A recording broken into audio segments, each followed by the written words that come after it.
Welcome back to the That Rugby podcast Yes. by the Sports Booth. We are back and live. Yes. This is a long time coming, a little bit newer of a setup. Nicer setup, I would say. It is, nice to set up. I like the chairs. Nice deep green, like the Wallabies green. So I appreciate that. Oh yeah, that was specifically Yeah. the reason. Actually, I just took my partner down and I said, "What colour's the best?" And she said, "Get the green one." So She's Australian. So she's she Australian knew. born. She's playing games. She's She playing. knew. Oh yeah, She's maybe. my agent on the inside. Agent on Here the at inside. here I on need the to be sports better at booth. that. Then there was a black one, and I was like, "Oh, it's probably a bit dark." But now I regret my decision making. But here we are, and ticking off a Bledisloe Cup week as well. Great timing. A midweek game. I'm interested to see how it goes. I don't mind the midweek game. The midweek game in Melbourne, to me, is an interesting one. Now, the only reason I say that is Melbourne historically isn't a great, crowd. You could just stop there. Historically, isn't great. Historically isn't great for a sport other than AFL. So I'm interested what the crowd numbers are going to be. I'm interested to see, just in general, the vibe. Yeah, look, I mean, they get up for State of Origin. They get up a little bit for Melbourne Storm. Rugby, not so much. Like, even with the Melbourne Storm and Rugby League, it's still a little bit. I think it's more people going to Melbourne than actual Melbourne folks supporting those. So Yes. yeah, I don't know. I feel like we should just do like a USA Mexico situation, just wall off Victoria from the rest of the country. I think we'll all be much better off. I can see the reason why to bring this game there. I can see it. I would have presumed that surely taking a South African game there and an All Blacks game that you need to win to even have a chance at getting back the Bledisloe, you would have done at either Suncorp or Sydney Football Ground. Yeah, I would have thought. Yeah, the South African game South African game in Perth. That makes sense. The All Blacks game in Melbourne, I don't agree with it either. But I think they were forced into it because you look at this calendar at this time of year, what's going on right now, NRL finals, and even planning this game through this year, we'll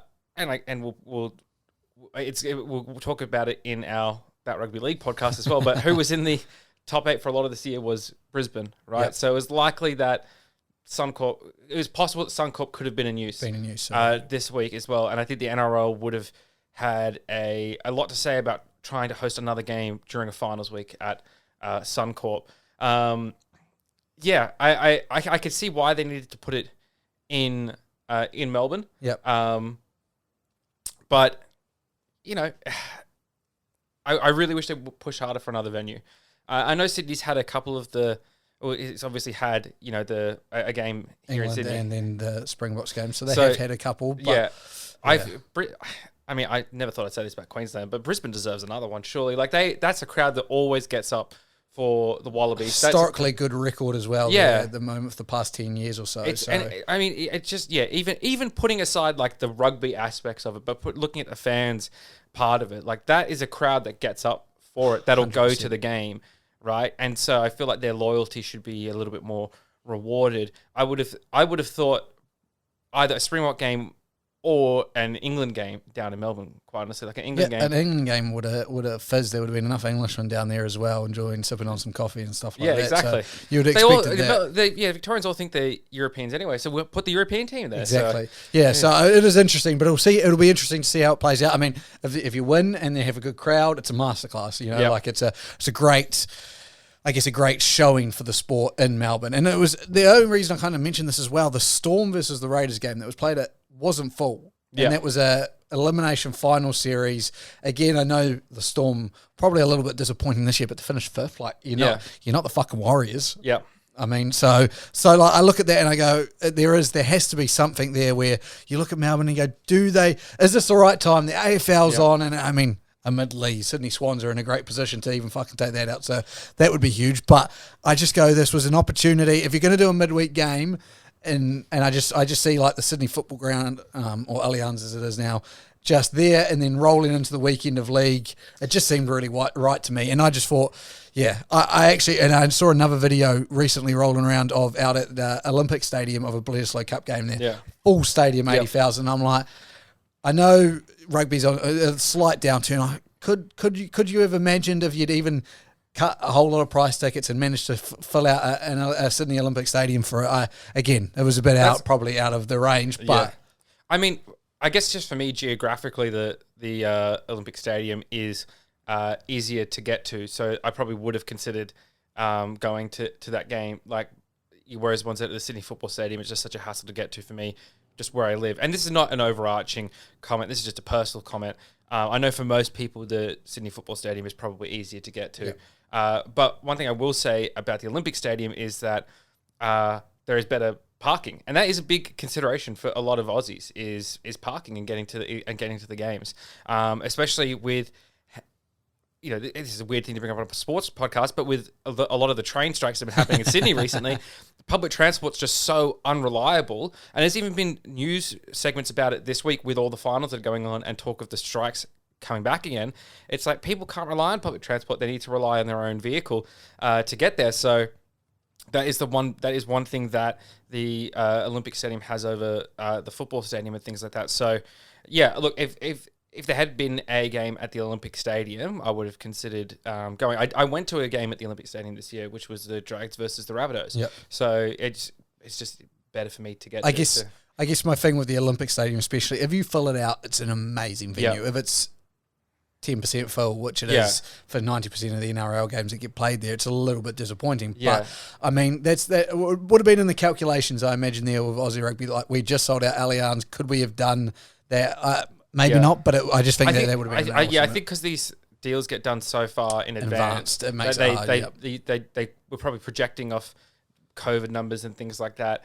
And I can't imagine Super Round down in Melbourne did them any benefits as well. So again, that's another thing, like why Melbourne. But yeah, look, it is what it is. And look, maybe the Victorians will surprise us and actually show up. They've got a Super Rugby franchise. We kept them over the Western Australians, which.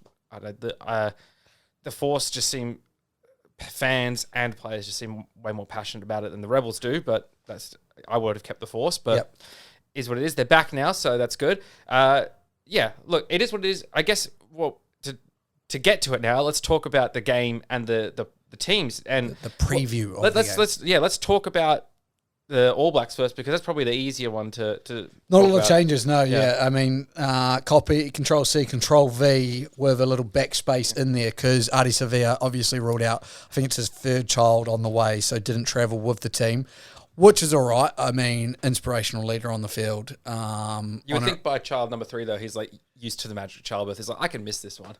Yeah, that's a joke, by the way, to all the parents out there. That's a joke. You can the third one, you could probably go. Yeah, I've seen this before. I know what happens. Yeah, right. But I mean, again, it's just the same as the last two. He's just looking there. He's watching the game like on his phone. Yeah, I'm recording, honey. Yeah, I've got the camera on. Oh yeah, actually, oh, damn, I've scored another one. Yeah. So Hoskins Satutu gets a start, which is a deserved start. I mean, I don't think he's been playing fantastic football in the NPC, but that doesn't really matter. It's a different level. I'm fascinated to see. He had a hell of a season for the Blues.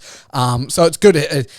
As bad as it is to me missing Ardie, it's good to get these guys in for these games at crucial times as well. Again, I'm more interested for the All Blacks, the end of the year tour, if we can tick these 2 games against the Wallabies off, take home a Bledisloe and a Rugby Championship, which seemed destined to never happen. I'll be very interested to see how Ian Foster goes about that Northern tour. But for now, we've got a job to do in Melbourne. Come out and win that game. There's no way you beat us at Eden Park. We don't need to discuss the venue in New Zealand because we're only going to play you at Eden Park from now on because we don't lose there. So, I mean, realistically, this is a big game, I think, for us. For you guys, obviously must win, easy enough to say. But for us, if we can win this one, I think a lot of people will take we haven't put back-to-back performances on this whole year at all. So I think this is a really big game to see where we're at with consistency. I don't mind it being close. I don't mind it being a tough game. I'd prefer it to be a tough game. I don't want to see another 50 to nil walloping, but I just want to know that we're moving in the right direction and how that looks, I guess, with Ian Foster. It's probably be better for you guys if it is a tougher game to know that you can stick in those tougher games against an opponent that has got everything to play for. Exactly. Right? So the Wallabies, a huge number of changes to the team. And as you said, must win for the Wallabies. I think it's a really big gauge of where our talent is. And if the systems that we're putting in place are working. You know, we've had the 4 games we've played so far. We had a great win against Argentina. We had a bad loss against Argentina. We had a good win against South Africa, and then we had a bad loss against South Africa where, you know, injuries played a part in that one. I think that's fair to say that. And even then, the scoreline is probably favourable to the Wallabies, like how tough they were with everything that was against them in that game. But the key, much like the All Blacks, and it's funny, it's sort of like sort of mirroring the two you know, bitter rivals are sort of mirrors at the moment. It's consistency at the moment. Well, you could talk about the whole goddamn rugby championship being about consistency. Yeah. No one, it was going win loss for everyone. Yeah, I think though that particularly for Australia and New Zealand, it's been about consistency. You know, shit performance. Like if you look at the other, like the Argentinians have got up and then stumbled, got up, stumbled, whereas South Africans, it's kind of you see every game South Africa's doing what they're expecting to do. Yeah. It's just a win or a loss. Whereas New Zealand and Aussie, like you're saying, it's actually the performance. And while I don't want to take anything away from Argentina and their historic wins because they played really well, I think in their losses as well, it was their opponent playing badly as well or being hit by injuries or whatever. Like in their wins, in Argentina's wins. Argentina's wins, their opponents' losses. Like, you know, in the Australian loss to Argentina, just the game plan was out the window. It looked like no one knew what they were supposed to be doing. And I will give it to Argentina. They play their game plan caught the Wallabies off guard as well. So they sort of game plan. Their level of effort is always up there. Undeniable. But whereas for the Wallabies, I think sometimes you can question that. And I think some people were questioning that for the All Blacks as well in that first loss against South Africa. Like it looked like the effort levels and the spirit had declined a bit. So I think that's what is sort of comparable between the Aussies and the All Blacks at the moment. And that's what this game is really about for both of them is can they put in a consistent performance with a lot of effort for the full 80 minutes and against a quality opponent as well.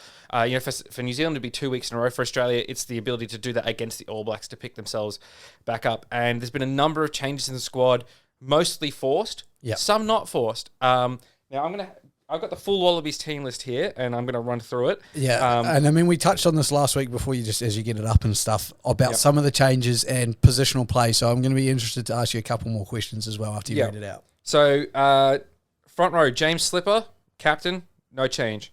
Here's the first big change already at hooker, and one that I've been preaching for this entire rugby championship, that it should be this way, and it's how we started out, and it was Dave Parecki starting at hooker. Already the squad's improved. Yeah, I mean, I think if Parecki doesn't get injured, this rugby championship looks slightly different as well. Which, can we just say how crazy that is? That like he literally had his debut against England. Like, we're talking about Dave Parecki. I know he's 29. I know he is a seasoned rugby player. Like, he's been overseas, done it in clubs over there. But we're talking about a new Wallaby being that important to the team. It's just an interesting perspective. And I think it speaks to how well he's playing. I think playing overseas has definitely helped him. But as a front rower, as a forward, definitely helped him. 100%. And his lineup throw has been impeccable. And you've got to think, like, the conditions in England. You think about, when you think of England, you think windy and rainy. So that's gonna teach you how to throw a ball straight. Yeah. Can I just say, I don't know why no club has done this yet. Has linked with a European club and a Super Rugby club. Yeah. Like, if I'm the Melbourne Rebels, I'm going, let's link with London Wasps. Yeah. And you know what? We'll send a young and up-and-coming player who's not going to play game time for us to go and work in their academies, get some experience. Yeah. We'll send a player of experience over there who may not be playing for us but can get some, and we'll take, the vice versa. I think that's a great idea. And even things like off-season trainings with each other and things like that as well. Imagine you see like the Waratahs with the London Harlequins or something like that. Like, that'd be crazy. How great. Yeah. And I mean, it is kind of happening now. We've got a lot of the Australian Super Rugby teams playing Japanese teams. Like, I know Israel Folau's team's just lining up to play someone. But continue with the team. Right. So, Dave Parecki in. Great. Alan Alatoa at 3. Great. Solid. Here's a move that you called. Jed Holloway into the second row. Here's a move you called. But it hasn't done exactly what you thought it might do. So Jed Holloway at 4, Matt Phillip at 5. That one I'm sort of questioning. Like, I know Rory Arnold is out, but Matt Phillip, I don't know. I still just don't think he is, like, I just don't think he's good enough. And that sounds really hard, but I think because we were talking, why I say that is because we were talking before about effort from the two teams, and there's one thing that you could say about Matt Phillip, and that's you can't say about Matt Phillip, and that's that he ever gives up. Like he's 100%. He puts his entire body and soul on the line for the game each time he's out there, but it's just he's not fast enough, and he's not good enough. There's too many mistakes that are made. He's had a couple of good games this year, but the other games have just highlighted the detriment that he is. I mean, and it's what we tend to say is especially with locks like that. It's the Rob Simmons lock. Like Rob Simmons never scared me when he was selecting out. A great footy player. Matt Phillip is a great footy, and he's had those games where you're like, "Fuck, has he turned a corner here? Is he stepping up?" There's those players that are Super Rugby level, and they're right on the borderline of the Wallabies All Blacks, and they just don't quite have that step up. I think Matt Phillip has potential. I actually think he may be the best option right now. I'm really interested again with the end of the year. I know Neville's back in the squad, I believe. Yeah. But he's coming back from injury, so I think that he may take that spot. I'm interested with the end of the year with Nick Frost and his development. Yeah. I would have really actually liked to have Matt Phillip on the bench. Come off. And then that way for the part of the game that he's on, when he is giving it his all, he's not being let down by fatigue and things like that. So his skill level plays up. But instead it's going to be Darcy Swain on the bench. So we've got Jed Holloway, Matt Phillip in the second row. Now, the back row almost completely changed. So the two bench back rowers, Rob Leota and Pete Samu, will now be starting with Rob Valentini at 8. Now, you thought maybe let's get Valentini in there at blindside and get Harry Wilson into the 8 spot. So that's not what happened, but instead we flipped here. So Fraser McWright will be on the bench, and as far as I can see, he is the only bench back rower there. So, which is so right. That means who's the lock reserve you got? Is it Neville? Or it Swain? Is no Swain. It's Swain. So I mean, what you've been doing in the past has been having two back rowers or something like that. I don't mind this move because Leota's a line out option. Yeah. So like, even though Jed Holloway's moving into the locking flanks ranks, he's a slightly smaller lock, but Leota gives you that line out option, and that was the big reason I was moving Bobby V into 6, or would have moved Bobby V into 6 and brought Harry Wilson in. As you still get that line out option. I like Bobby V at 6, but if you're doing this with Leota, I don't mind it so much. It's a big back row, and it's interesting. I don't mind Samu. I love Pistol Pete. I think he's a great footy player. I just don't know at 7. Like, is he going to steal a lot of ball? Like, who's stealing your pill? Like, that's my worry in that back three. Yeah. So Fraser McWright's still in the squad. He's just on the bench. Yep. Now, next biggest change is Jake Gordon starting at 9 and Nick White on the bench. So that's a big move in and of itself. Personally, I am a big Jake Gordon fan. I would like to see him get some more minutes there. I'm not sure what the reasoning is, like whether they think Nick White's played himself out of the 9 spot, or whether they think Jake Gordon's played himself into it. I don't know, but it's an interesting move. I reckon it's definitely the selection of the number 10 has issued this. Yes. And this is why I don't understand when they selected O'Connor at 10 for one of those games and they didn't play McDermott to start. Like, that 9-10 combo is crucial, so that's why I think they've done that. Speaking of the 10, the Iceman cometh. Bernard Foley back in Wallabies goal. Big Bernard Foley fan here. Love Bernard Foley. Obviously, as a Waratahs fan, I always bring it up, but I was there at the grand final with the Waratahs beat the Crusaders, and he kicked that penalty over, and everyone went nuts. Speaking of big crowds at the Olympic Stadium, I was there for that one. Bernard Foley. I guess like everyone's sort of thinking, oh, Bernard Foley is old and decrepit. He's not that old. 31, is he? Yeah, 31. Yeah. Quade's older, and Quade had a bit of a renaissance when he came out to the Wallabies. 100%. So equally possible here. But I honestly hope Bernard plays himself back into being an integral part of this Wallabies. That he has to be one of the 3 they bring in from overseas. One of the. I mean, this is the Giddo rule. I mean, they should expand the Giddo rule. I really hate it. Like, I don't. I like the idea is you don't want to go too far where players just go overseas. Yeah. How far? I wouldn't mind. Like, for specific tournaments, so the Rugby Championship and the World Cup, to go, we'll expand it to like 5. Yeah. Or we'll expand it to 7. So for those two, but for like the July mid-year test and for the other ones, we stick with 3 or something like that. Yeah, I think that's something like that. You want to win, but you also want that talent to be forced to stay in Australia for as long as possible. And I think that's good as well because it means that you have to blood local talent too. Exactly. In the things that, yes, they are important, but they're not important as the Rugby Championship or the Rugby World Cup. So, exactly. Yeah. Then we've got Marika Korobetti at 11. Some injuries have forced changes in the centres. So Lalakai Feketi at 12, Len Ikitau at 13, Tom Wright at 14, and then last big change, Andrew Kellaway starting at 15, Reece Hodge on the bench. Now, I'll run through the bench in a bit. We've already mentioned some of them, but Andrew Kellaway at 15, we've both said what we wanted to see, Kellaway at 15, and you even called this the last time as well. Hodge provides the great kick coverage, but New Zealand, it's not as necessary to do that as much as it is against an opponent like South Africa. So Kellaway gives you more explosiveness, big play ability out of that full back spot compared to Reece Hodge, who was the sort of safety blanket 15. Yeah, I mean, and that's the thing. I imagine Dave Rennie's done this with the idea that New Zealand attacking kicks have been borderline miserable, and I would say worse of the comp when we put up an attacking kick. And we do have attacking weapons, Will Jordan, Geordie Barrett. So I assume that will be a New Zealand target now. A slightly game plan might a little bit of a change. Be like, we have to be pinpoint with those kicks. But I think it's the right selection. Fight fire with fire. Wallabies are best when they've got a counter-attacking weapon. I know Kurtley Beale's in the squad, but wasn't selected, but and Andrew Kellaway will fit in just fine. I love that selection.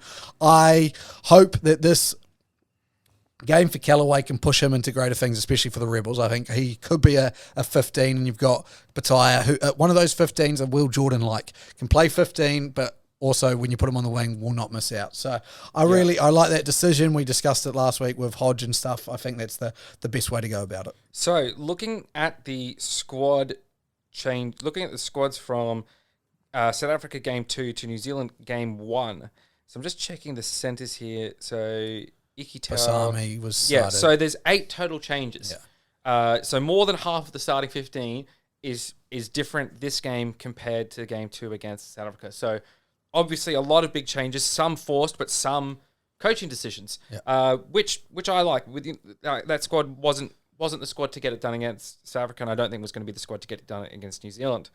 So let's look at the bench now here. So Folau Fainga'a at 16, Scott Co at 17. Now here's an introduction I quite like, and I'm going to butcher the name here, so I apologize. But Pone Famasuli here, big prop from the Melbourne Rebels. Yeah. Big boy. Good game to get him involved. I know Taniela hasn't looked like himself this year, so give him some rest time. It's not the time to be playing him. Yeah. And get Pone home at his home ground a good game. So, yeah. Then you got Darcy Swain, Fraser McWright, Nick White, Reece Hodge, and Jordan Bataya. So an extra back reserve, I think. Over the 6-2 split. Yeah, I think he's learned his lesson there. Yes, I think so. Much like Brad Fittler not carrying an extra back on his bench in State of Origin. Sometimes, there's a good quote from those of you that watch House of the Dragon. A good quote from House of the Dragon last night. Hard lessons are suffered, not learned. So I think he suffered that one, yeah.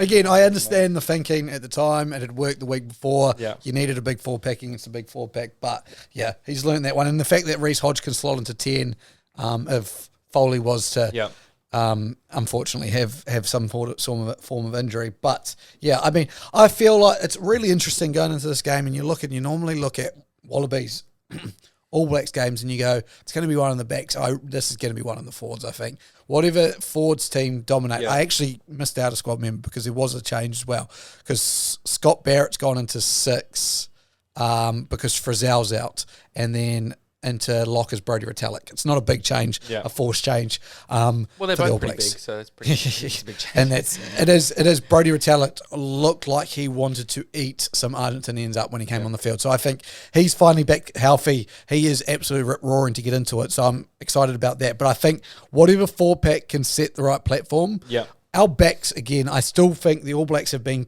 way too believing in themselves that they're just going to come up with something rather than actually breaking the game open, whereas the Wallabies have done that really well. And I like Jake Gordon to help out the Iceman to break this game open. There's potential everywhere. I think enough big plays will cancel themselves out with the backs, where it'll be who's actually got a design move that's going to break it open, who's going to break it open with actual design gameplay, and then it's going to be one up front. I think the scrum battle is going to be fascinating with Slipper against Lomax, who, I mean, I must say has had quite the turnaround. We were legitimately in this room commentating the Waratahs versus Hurricanes game, and he was pulled at 33 minutes with his propping partner, Xavier Numia. Numia's absolutely killing it in the NPC. Lomax has been killing it for the All Blacks. I just go, what a turnaround that has been in 6 months. And then De Groot against Aliatoa, those are a couple of beasts going at it. Yeah, and I think our lineouts last couple of weeks, I mean, I know I'm preaching the same thing, but our lineouts have really cost us for the Wallabies. We've gotten some good penalties, gotten some good territory off of it, and then lost the lineout. And you just can't do that at this level. You will get punished, and they were punished for it. And even if it's not points on the board, it's an exhausting period of defending, trying to not give away a penalty or trying to cause a turnover or something like that. Like, it is so much easier to keep going, to maintain effort levels when you're on the attack. When you're losing the ball, it's so demoralizing and energy sapping. So that stability, I think that'll come from the line out, will really help set a solid forward foundation for the Wallabies, which I think will be so key for them. The other thing that I think is really key that we were really punished on, and we frequently get punished on it, is isolated runners. Yep. It's a big Australian problem. Now, I do like, just touching on that before you go on, I love the addition of Fekete for this, because what Fekete does really well is he'll make gain lines, but he doesn't go that extra meter. Like he's not making an effort. He knows when to go down, and he's rather than a contact player, he will actually look to use a skill rather than take contact. Whereas Ikitau and Pasami, and as great as they are, don't get me wrong, they make contact happen because they are so strong in the contact. So I do like that addition of Fekete in there. I think observing All Blacks and the All Blacks do a little bit of sort of isolated runners, as in like a runner without someone getting ready there to clear out over the top. But what they do really well, which the Wallabies haven't mastered yet, is the support runner ready to take a quick offload and things like that. Now, the Wallabies have done that a couple of times, and it's looked spectacular and it's worked really well. But it's about finding that balance, and it's something New Zealand do very well, but it's something Australia don't do so well. So it's not, it's not always the best decision to run isolated, but if you know that you're going to have your support runners there that as you're getting tackled, you can offload to, or you can look to dummy to, or something like that, where you can draw out a tackler or something like that. That's when that kind of style can open up. But speaking as a long-suffering Wallabies fan, the amount of times I've seen isolated backs run into contact, and then there's three members of the opposition just there ready to take the ball. It's just maddening. So, because we've got the skill, we've got the talent to do it, but I think its decision making is really the bane of the Wallabies, and losing their head in big moments. So it's all a big learning experience. It's going to be an exciting game on Thursday night, though, that's for sure. I mean, a hell of a game, and it's not the only game. Obviously, this week we've got the Box and Los Pumas battling on Sunday morning for us. Let's go, Los Pumas. I mean, it's all to play for, really, because a win by anyone here, it sets up what can only be called a Grand Slam finish. You know, like, imagine Los Pumas win, Australia win. That sets up, like, a massive last week where it is literally anyone's game, because the chances of you winning at Eden Park, I know, like, to win the Bledisloe, you're going to have to do it at some point, but to say that it actually happened, I mean, it's a huge statement to say. Yeah, so that would leave, like, everyone on an even pegging. Before we go, prediction, my friend.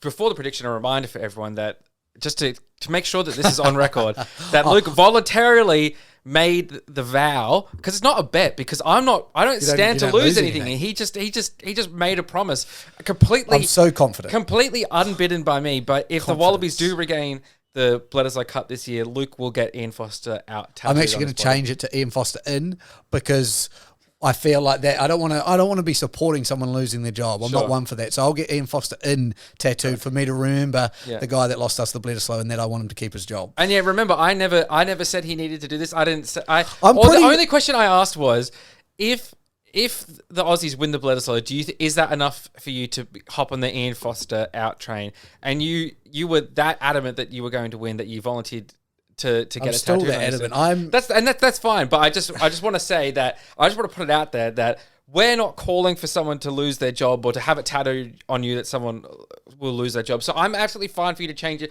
to whatever you want because I didn't ask you to do this. So you change it as much as you want, my friend. Well, I'm so confident, like even that slight change there, I'm so confident it's not going to happen because there's things that happen in this world. And I can tell you one thing that does happen.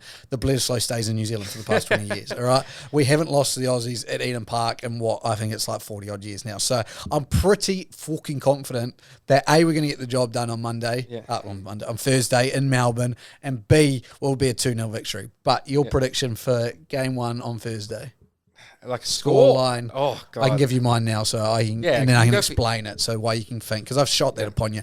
I believe it will be an All Blacks win, but I think it's going to be closer, and I actually think, watching these games, defence hasn't been a priority in the first games that teams have played, especially from the All Blacks. So I think the Wallabies are going to score points. I think the All Blacks counter with points. So I've gone 31-28 to the All Blacks in an all-time classic.